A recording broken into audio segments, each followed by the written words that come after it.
Every 10 years, someone disappears from the town of New Jersey. No struggle, no evidence, no body. The police investigate every time and fail every time. This is not a legend. This is a pattern. The disappearances always happen like this, every 10 years, and no matter how hard they tried, the police could never do anything about it. There were investigations at first. Search teams combed the forests. Officers knocked on doors. Reporters asked questions. But every case ended the same way. No witnesses, no proof, no trail strong enough to follow. Eventually, the files were closed, stamped unsolved, and quietly forgotten.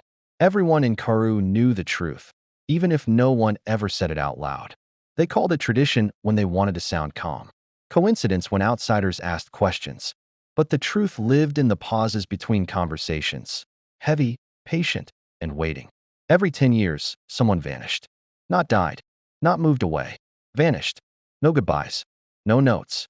One day the person existed, and the next day the town behaved as if they never had. In 1990, it was the school librarian. In 2000, the butcher. In 2010, a teenage girl named Precious. Now, it was 2020. And everyone in Karu was waiting.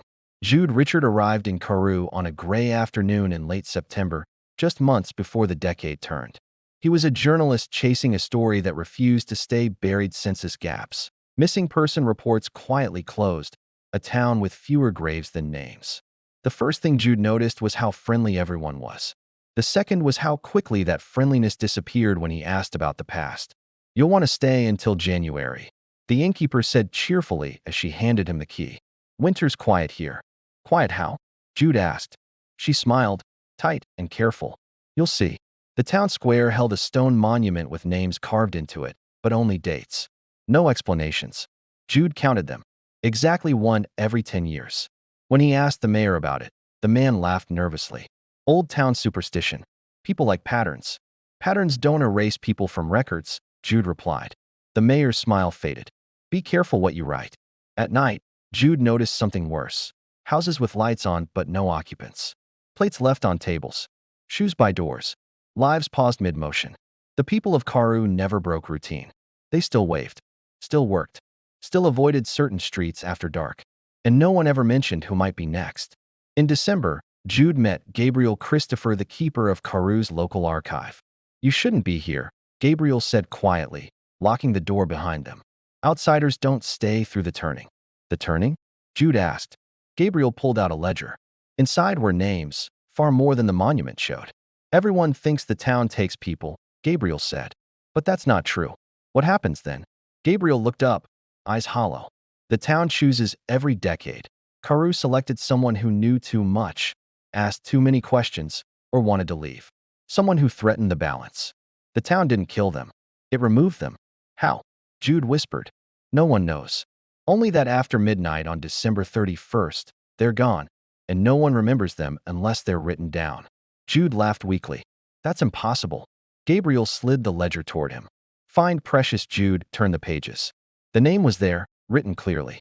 But when Jude asked people in Karu about Precious, they frowned. "There's never been anyone by that name," they said. On New Year's Eve, the town gathered in the square.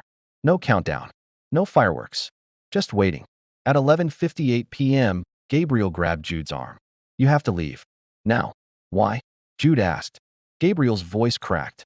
"Because you're the one asking questions this time." At midnight, the bell rang once. The pressure vanished.